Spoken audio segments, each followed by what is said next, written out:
കത്ത് വന്നിട്ടുണ്ട്. ആ കത്ത് കീഴ്പറമ്പ് ഗ്രാമപഞ്ചായത്തിൽ എത്തിച്ചിട്ടുണ്ട്. എന്ത് തീരുമാനമാണ് നിങ്ങൾ എടുത്തത്? പക്ഷെ ഞങ്ങളെ സംബന്ധിച്ച് അതല്ല. ഈ ബിൽഡിംഗിന്റെ പ്രവൃത്തി മാറ്റുന്ന സമയത്ത് പഞ്ചായത്ത് ഭരണസമിതിയിൽ ഇത് ചർച്ച വന്നിട്ടുണ്ട്. ആ ചർച്ച വരുമ്പോ പഞ്ചായത്ത് ഭരണസമിതി ചർച്ച ചെയ്ത് തീരുമാനിച്ചത് കുനിയിലങ്ങാടി ഇന്നത്തെ panchayat vice president P P Rahman അവിടെ KMCC ഹോസ്പിറ്റലിൽ പ്രവർത്തിച്ചിരുന്ന ഒരു ബിൽഡിംഗ് ഉണ്ട്. ആ ബിൽഡിംഗിലേക്ക് മാറ്റാൻ വേണ്ടി തീരുമാനമെടുത്തിട്ടുണ്ട്. ആ എടുത്തതിന്റെ കത്തിന്റെ കോപ്പിയൊക്കെ ഞങ്ങളുടെ കയ്യിലുണ്ട്. ഇതൊക്കെ വിവരാവകാശ നിയമം അനുസരിച്ച് ചോദിച്ചാൽ കിട്ടുമല്ലോ. ഞങ്ങളുടെ കയ്യിലുണ്ട്. അത് കഴിഞ്ഞ് മാറ്റാതിരുന്നപ്പോ ഇവർക്കത് മാറ്റുന്ന കാര്യത്തിൽ ഭരണസമിതിക്ക് എന്തോ പ്രയാസമുള്ള മാതിരിയാണ്. അതിന് വാടക കൊടുക്കാം, പഞ്ചായത്തിന്റെ ഫണ്ട് ഉപയോഗിക്കാം. അത് നിയമം മൂലമുള്ളതാണ്. ആ ഫണ്ട് ഉപയോഗിച്ചുകൊണ്ട് വാടക കൊടുത്തുകൊണ്ട് അവിടേക്ക് പ്രവർത്തിമാക്കാം. ഭരണപക്ഷവും പ്രതിപക്ഷവും അടക്കം തീരുമാനിച്ചതാണ്. അതിന് വാടക പോലും വേണ്ട. വാടകയില്ലാതെ കൊടുക്കാൻ ആ ബിൽഡിംഗിന്റെ ഉടമക്കാരനും അവിടുത്തെ മെമ്പർമാരുടെ ഇടപെടലുകൊണ്ട് 13-ാം വാർഡിലെ മെമ്പർ അടക്കം വലിയ രീതിയിലുള്ള പ്രവർത്തനം നടത്തിയപ്പോ വാടക ഇല്ലാതെ കൊടുക്കാൻ തയ്യാറാണ് എന്ന് പറഞ്ഞു. അവിടേക്കും മാറ്റുന്നില്ല. അപ്പൊ ബോർഡ് തീരുമാനിക്കുകയാണ്, കുനിയിലുള്ള ബിൽഡിംഗിലേക്ക് മാറ്റിയാലും കുഴപ്പമില്ല, കീഴ്പറമ്പിലെ ബിൽഡിംഗിലേക്ക് മാറ്റിയാലും കുഴപ്പമില്ല. അങ്ങനെ ഒരു തീരുമാനമുണ്ടോ?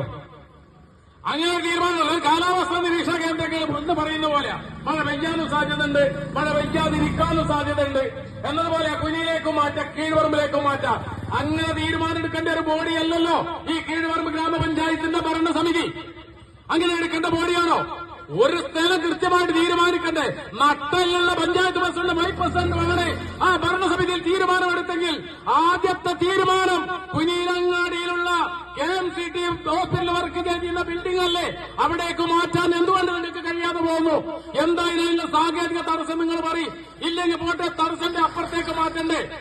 അവിടേക്ക് മാറ്റാതെയാണല്ലോ ഈ കന്നുകാലികളെ കെട്ടാൻ പോലും സൌകര്യമില്ലാത്തൊരു സ്ഥലത്തേക്ക് 2 ഡോക്ടർമാരെ, ഒരുപാട് ജീവനക്കാരെ, നൂറുകണക്കിന് രോഗികള് ഓരോ ദിവസവും വരുന്നൊരു ആശുപത്രിയുടെ കോല ഈ കാണുന്നത്. നൂറുകണക്കിന് ആളുകളെ ഓരോ ദിവസവും വരുന്നത്. ഗവൺമെന്റ് ആണെങ്കിൽ രോഗികൾക്ക് ചികിത്സാ സൌകര്യങ്ങൾ മെച്ചപ്പെടുത്തുക, ആവശ്യമായ ഉദ്യോഗസ്ഥന്മാരെ, ആവശ്യമായ ഡോക്ടർമാരെ, ആവശ്യമായ സ്റ്റാഫിനൊക്കെ ഗവൺമെന്റ് സപ്ലൈ ചെയ്യാം. ശമ്പളം കൊടുക്കുന്ന ഇവരാണോ? അല്ലെന്ന ഗവൺമെന്റ് അല്ലേ? അങ്ങനെയുള്ള ഒരു ആശുപത്രി ഇതുപോലെ 1000-10,000 ഉറപ്പിക്കുക ഈ കെട്ടിടത്തിന് വേണ്ടിയിട്ട് ഈ പഞ്ചായത്ത് ഭരണസമിതി ചെലവഴിക്കുക. മഴ പെയ്യാൻ വയ്യ. ഇപ്പൊ നമ്മൾ ശംസ് പറഞ്ഞതുപോലെ ഡോക്ടർമാര് രാവിലെ വന്നാൽ പല്ലിയും പഴുതാരയും പാമ്പും പൂച്ചയും പട്ടിയും പ്രസവിച്ച് കിടക്കുന്നുണ്ട്. അവിടെ അതിന്റെ മറ്റു വല്ല സംഗതികളുണ്ടോ എന്ന് പരിശോധിക്കുക. അങ്ങനെ പരിശോധിച്ചതിന് ശേഷം ഡോക്ടർക്ക് അവിടെ ഇരിക്കാൻ പറ്റുക. ഇടയ്ക്കിടയ്ക്ക് കാല് പൊക്കിയിട്ട് ഞാൻ നോക്കുക കസാലിന് എന്തെങ്കിലും അഴിഞ്ഞു വരുന്നുണ്ടോ. ഒരു മനസ്സമാധാനത്തോടു കൂടി ഒരു രോഗിയെ പരിശോധിക്കാൻ അവിടുത്തെ ഡോക്ടർമാർക്ക് കഴിയുന്നില്ല. മനസ്സമാധാനത്തോടു കൂടി രോഗിയെ പരിശോധിക്കാൻ കഴിയുന്നില്ല ഡോക്ടർമാർക്ക്. ആ ഡോക്ടർമാരടക്കം പഞ്ചായത്ത് ബോർഡിനും അവരുടെ DMO അടക്കമുള്ള ആളുകൾക്ക് ഇവിടെ വെച്ച് രോഗികളെ പരിശോധിക്കാനും ചികിത്സിക്കാനും പ്രയാസമുണ്ട്. ഇതിന് പരിഹാരം വേണമെന്ന് പറഞ്ഞ് കത്ത് കൊടുക്കുന്നു. അപ്പോഴെങ്കിലും കൊടുക്കണ്ടേ? ഒരു തീരുമാനം എടുക്കണ്ടേ? ഒരു തീരുമാനവും എടുക്കാതെ ഇങ്ങനെ ഒരു അഴകുഴമ്പൻ സമീപനവുമായി പോകുന്ന ഒരു പഞ്ചായത്ത് ഭരണസമിതി.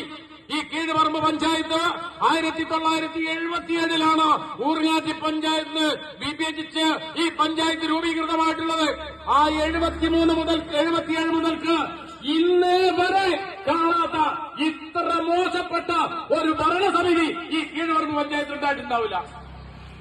പഞ്ചായത്ത് പ്രസിഡന്റ് ഇങ്ങനെ ഇരിക്കും, മറ്റു പല ആളുകൾ അവിടെ ഇരിക്കും, ഓരോ കാര്യങ്ങൾ ചർച്ച ചെയ്തു പോകും.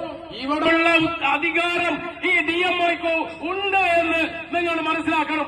അതിനനുസരിച്ച് നിങ്ങൾ ഇടപെടാഞ്ഞാൽ നാളെ ഞങ്ങൾ മലപ്പുറത്തേക്കും വരും. DMO ഓഫീസായിട്ട് ഞങ്ങൾ തീരുമാനിച്ചാൽ വരും. അവിടെയും ഇതുപോലുള്ള സമരം ഞങ്ങൾക്ക് സംഘടിപ്പിക്കേണ്ടി വരും. അങ്ങനെ ഒരു സാഹചര്യത്തിലേക്ക് ഈ രാജ്യത്തെ ജനങ്ങളെ, ഈ പ്രദേശത്തെ ജനങ്ങളെ, അതിന് നേതൃത്വം കൊടുക്കുന്ന കമ്മ്യൂണിസ്റ്റ് പാർട്ടിയെ അവിടേക്ക് എത്തിക്കരുതെന്ന് മാത്രമാണ് ഈ സന്ദർഭത്തിൽ എനിക്കിതുമായി ബന്ധപ്പെട്ടുകൊണ്ട് സൂചിപ്പിക്കാനുള്ളത്. ഇവിടെ ചിലപ്പോൾ പഞ്ചായത്ത് പ്രസിഡന്റ് വൈസ് പ്രസിഡന്റൊക്കെ ഞങ്ങൾ സംസാരങ്ങൾ കേട്ടിട്ടുണ്ടാവും. നിങ്ങൾ അടിയന്തരമായി ഈ ബിൽഡിംഗിന്റെ പ്രവർത്തനം ഇവിടുന്ന് മാറ്റി സൗകര്യമുള്ള ഒരു സ്ഥലത്തേക്ക് മാറ്റാൻ ആവശ്യമായ നടപടി സ്വീകരിക്കണം. അതിന് നിങ്ങളുടെ അഭിമാനത്തിന്റെ പ്രശ്നമായിട്ട് നിങ്ങൾ എടുക്കണ്ട, ഈ നാട്ടിലെ ജനങ്ങളുടെ പ്രശ്നമായിട്ട് എടുത്താൽ മതി എന്ന് മാത്രം സൂചിപ്പിച്ചുകൊണ്ട് ഈ CPIM കീഴ്പറമ്പ് ലോക്കൽ കമ്മിറ്റി ഇത് പെട്ടെന്ന് സംഘടിപ്പിച്ചിട്ടുള്ള ഈ ആശുപത്രിയിലേക്ക് സംഘടിപ്പിച്ച സംഘടിപ്പിച്ചിട്ടുള്ള ഒരു പ്രതിഷേധ മാർച്ച് ഔപചാരികതയുടെ പേരിൽ ഉദ്ഘാടനം ചെയ്തതായി അറിയിച്ചുകൊണ്ട് ഞാൻ എന്റെ വാക്കുകൾ അവസാനിപ്പിക്കുന്നു.